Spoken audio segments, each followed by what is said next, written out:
ওম বিষ্ণু ওম বিষ্ণু ওম বিষ্ণু তদ বিষ্ণু পরম পদ সদা পশ্যন্তি সূরয়।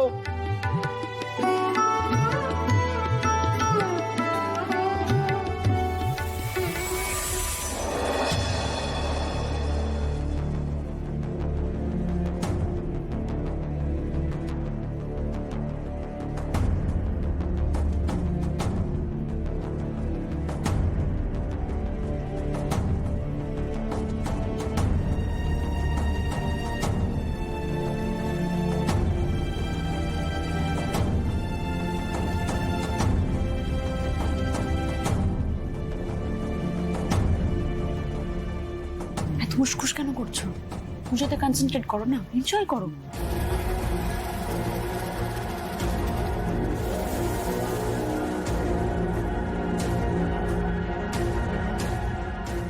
বলছি তোমার দিদি এখন এলো না? দিদি জামাইবাবুকে বলতে ভুলে গেছো নাকি? এ বাবা, না না, বলেছে মা। সত্যি তো আমিও সেটাই ভাবছি, এত দেরি হয়ে গেলে এখনো আসছে না কেন? চলে আসবে নিশ্চয়ই। চলে আসবে মানে? পুজো শেষ হয়ে গেলে আসবে নাকি? ফোন করে দেখো কি হলো। আচ্ছা দাঁড়াও, আমি দেখছি।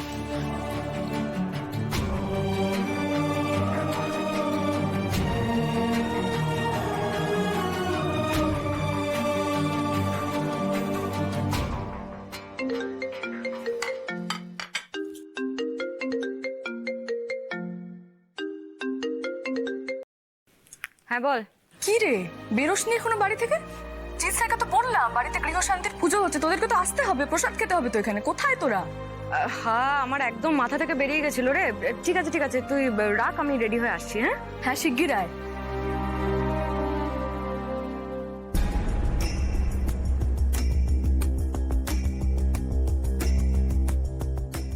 আমি শুধু ভাবছি, খেয়া তুমি এত বোকা হও কি করে?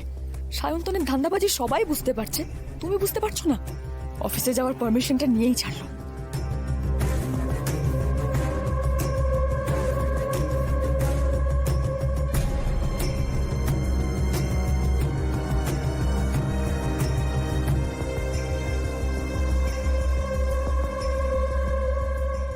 আচ্ছা, জলটা খাননি তাই ঘুমোননি। ঠিক আছে, তখন আমার সঙ্গে আপনি পুজোতেই চলুন।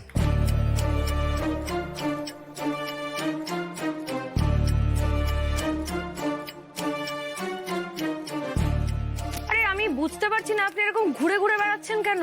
আপনি রেডি হবেন না? আমরা বেরোবো তো। কোথায় বেরোবো? কোথায় বেরোবো মানে? আপনার মনে নেই আজকে উজিদের বাড়িতে যাওয়া আছে? ওদের বাড়িতে পুজো তো, তাড়াতাড়ি রেডি হন আপনি। এক সেকেন্ড, তুমি যে বলেছিলে তোমার বোনের সাথে সম্পর্ক ভালো না, উজি তোমার সঙ্গে বেইমানি করেছে বলে তুমি আর কোনো সম্পর্ক রাখবে না, তুমি বলেছিলে তো। তাহলে পুজোতে যাওয়ার জন্য পাগলামি কেন করছো? এনিওয়ে, আমার কাজ আছে, আমি এখানে থাকছি। তোমার ইচ্ছে হলে তুমি যেতে পারো। এক সেকেন্ড। সম্পর্ক যেমনই থাকুক না কেন, আমরা একসঙ্গে যাব, দ্যাটস ফাইনাল। আর আপনার সঙ্গেও তো আমার সম্পর্ক ঠিক নেই। আমরা একসঙ্গে স্বামী স্ত্রীর মতো একসাথে নেই, এক ছাদের তলায় নেই। তাহলে আমার বোনের সঙ্গে যতই গন্ডগোল হোক না কেন, ওর শ্বশুর বাড়ির লোকজন কেন জানতে যাবে যে আমাদের মধ্যে কি হয়েছে? তাড়াতাড়ি রেডি হন, আমরা এক্ষুনি বেরোবো। আমি যাব না।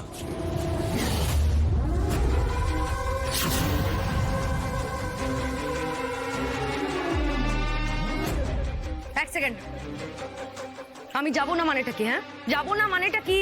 তুমি ঝগড়া করছো কেন আমার সাথে? আমি সিরিয়াসলি বুঝতে পারছি। কারণ আপনি আমার কথা শুনছেন না, তাই। আমাকে বিয়ে করেছেন তো? আপনি বিয়ে করেছেন তো?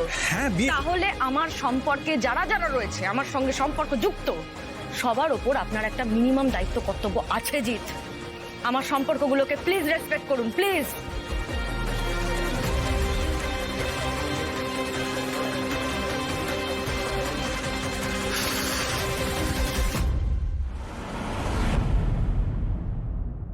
আচ্ছা ঠিক আছে, আমি রেডি হতে যাচ্ছি, যাবো আমি। শান্তি, এবার thank you, welcome.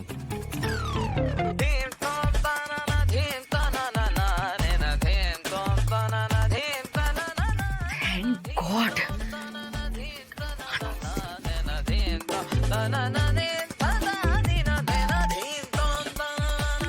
Hello Bhanu, কাজ হয়ে গেছে। হ্যাঁ, আমি জিতকে ইনসিস্ট করেছি উজিদের বাড়িতে পুজোয় যাওয়ার জন্য। হ্যাঁ, তুই এর ফাঁকে এসে টাকাগুলোকে গদির তলা থেকে সরা। কাল সকাল অবধি ওয়েট করা যাবে না, রাখ।